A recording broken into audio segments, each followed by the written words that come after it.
សូមស្វាគមន៍មកកាន់ថ្នាក់ទី 10A ថ្ងៃនេះខ្ញុំមកបកស្រាយរឿងព្រះអាទិត្យថ្មីរះលើផែនដីចាស់កប្រភេទជាអក្សរសិល្ប៍ប្រឡោមលោកទំនើបខចលនាអក្សរសិល្ប៍ខេមរនិយមគអ្នកនិពន្ធនិងការកំណត់តែងជាស្នាដៃនិពន្ធរបស់លោកសួនសរិននៅឆ្នាំ1961ខឥទ្ធិពលទទួលឥទ្ធិពលពីរបបសង្គមរាស្ត្រនិយមព្រោះដំណើររឿងបានបំផុសឲ្យប្រជារាស្ត្រស្រឡាញ់ការងារពលកម្មកសិកម្មហត្ថកម្មនយោបាយសមជាយុវជនកសិករកំព្រាឪពុកម្ដាយតាំងពីតូច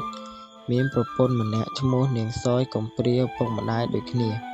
ដោយភាពក្រីក្រគេទាំងពីរបានចាកចេញពីស្រុកកំណើតទៅប្រកបរបរធាក់ស៊ីក្លូនៅភ្នំពេញសមធាក់ស៊ីក្លូបានច្រាស់ទិសត្រូវបានប៉ូលីសផាករកប្រាក់បងពីណីពុំបានអ្នកស្រីគឹមលៀនបានស្ដីបន្ទោសរួចដកស៊ីក្លូលែងឲ្យធាក់ចំណែកតាសានវិញក៏បណ្ដេញសមនិងសយចេញពីខ្ទមដែរព្រោះអ្នកទាំងពីរគ្មានលុយបង់ឈ្នួលផ្ទះមុននឹងចាក់ចេញពីខ្ទមកំសត់នេះសៅដែលជាមេក្រុមចៅលួចឆក់បានបបួលសមឲ្យចូលដៃធ្វើសកម្មភាពជាមួយខ្លួនតែសមមិនព្រមហើយប្រកាន់នៅភាពយុត្តិធម៌ជានិច្ចសមនឹងប្រពន្ធបានចូលទៅរស់នៅតាមសម្យាផ្ទះព្រះវិហារលោកសង្ឃយួននៅវត្តទួលប្រស្រីពេលនោះនាងសយត្រូវបានយាយចាស់ម្នាក់នាំឲ្យទៅនៅបម្រើផ្ទះថៅកែហុកដោយយល់ព្រមពីសមជាប្តីផងដែរយប់មួយដោយមានភ្លៀងធ្លាក់យ៉ាងខ្លាំងវេលាម៉ោង21ថៅកែហុកបានចូលទៅចាប់រំលោភនាងសយដោយកម្លាំងកាមេរ៉ាម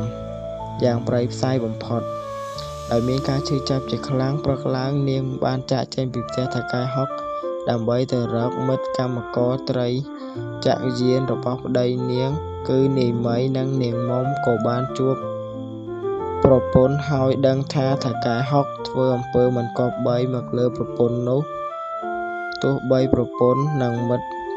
ភក្តិខាត់យ៉ាងណាក៏ដោយក៏សមនៅតែមានបំណងសម្លាប់ថៅកែហុកចោលយប់មួយសមបានចូលទៅសម្លុតថៅកែហុកតាមកំហឹងរបស់ខ្លួនតែដោយចាញ់កលថៅកែហុកសមក៏ត្រូវចាប់បញ្ចូលគុកធំក្រោយមកក៏ត្រូវបានតុលាការកាត់ទោសដាក់គុកចំនួន3ខែបន្ទាប់ពីសមត្រូវជាប់គុកនាងសយនិងនាយមុំបាននាំគ្នាទៅសួរសុខទុក្ខសមនៅគុកធំនៅថ្ងៃអាទិត្យដោយភាពខ្សឹកខ្សួលពេលនៅក្នុងគុកសមត្រូវ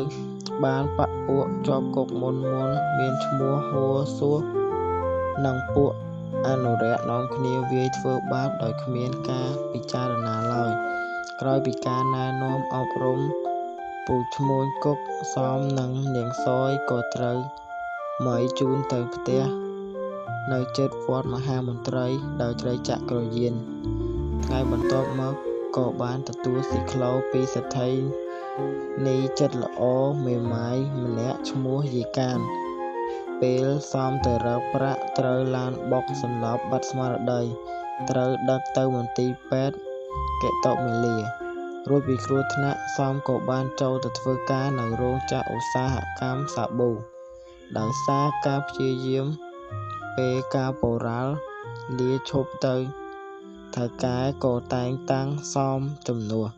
ព្រមទាំងអនុញ្ញាតឲ្យសមនិងប្រពន្ធមកស្នាក់នៅបន្ទប់នៃរោងចក្រឧស្សាហកម្មនេះផងសេងអានជាកូនចៅរបស់ថៅកែសេងលីត្រូវទៅមើលការនៅហុងកុងថៅកែសេងលីក៏បានតែងតាំងក្មួយលោកឈ្មោះសេងហុងឲ្យមើលការជំនួសពេលនោះសមត្រូវបានសេងហុងបណ្ដេញចេញលែងឲ្យធ្វើការព្រោះសមមិនធ្វើតាមបញ្ជារបស់សេងហុងសមទៅធ្វើការកន្លែងណាក៏ដូចជាកន្លែងណាត្រូវបានឋានៈជាការប៉ូរ៉ាល់ប៉ុន្តែមិនបានស្ថិតស្ថេរត្រូវម្ចាស់កន្លែងបណ្ដេញចេញរហូតដោយមានកម្មករស្គាល់ច្រើន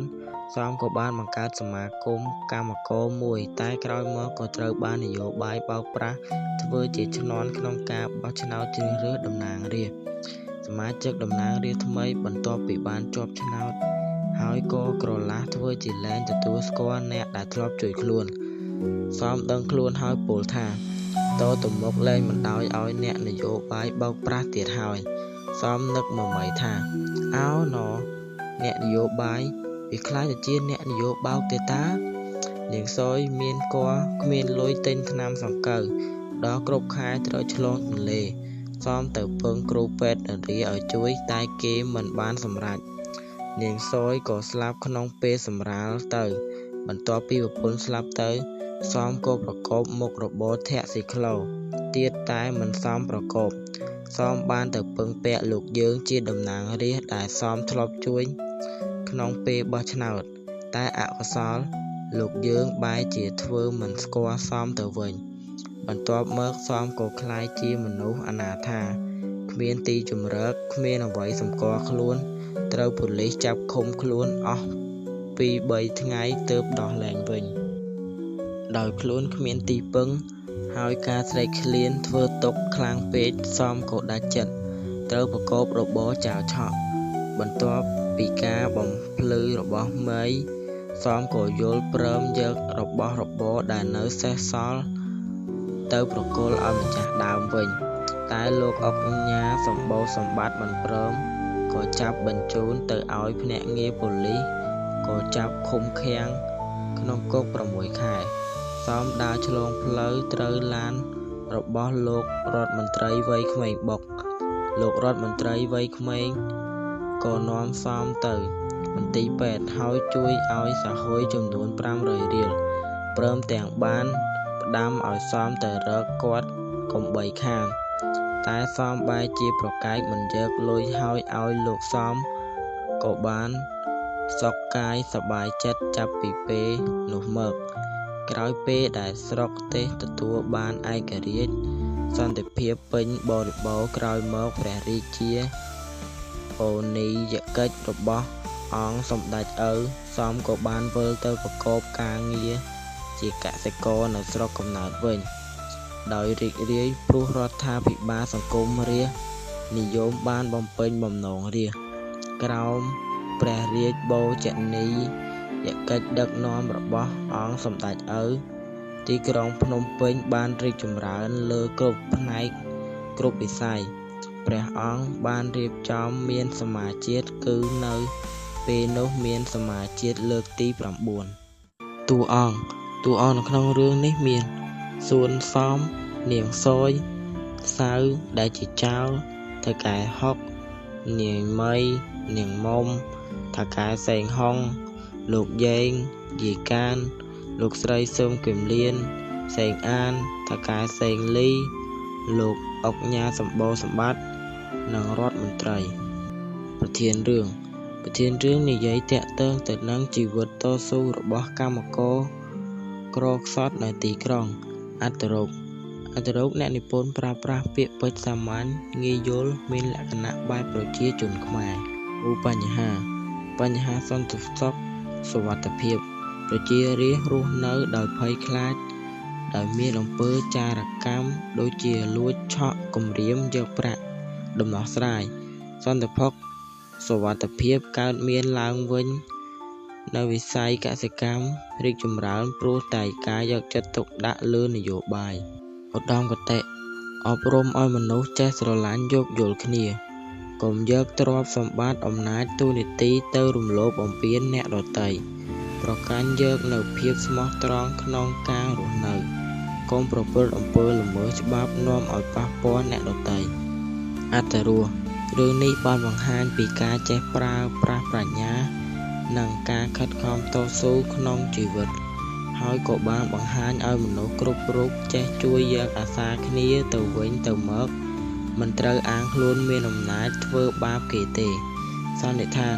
ក្រោយពីបានសិក្សារឿងចៅចាក់ស្មុគនេះមកយើងអាចសន្និដ្ឋានបានថារឿងនេះជារឿងដែលស្ថិតក្នុងប្រភេទអក្សរសិល្ប៍ប្រោមលោកទំនើបរឿងនេះបានឲ្យមនុស្សគ្រប់រូបចេះជួយគ្នាទៅវិញទៅមកមិនត្រូវប្រើអំណាចដើម្បីធ្វើបាបអ្នកដទៃនិងចេះតស៊ូប្រកបរបរសុចរិតត្រឹមត្រូវ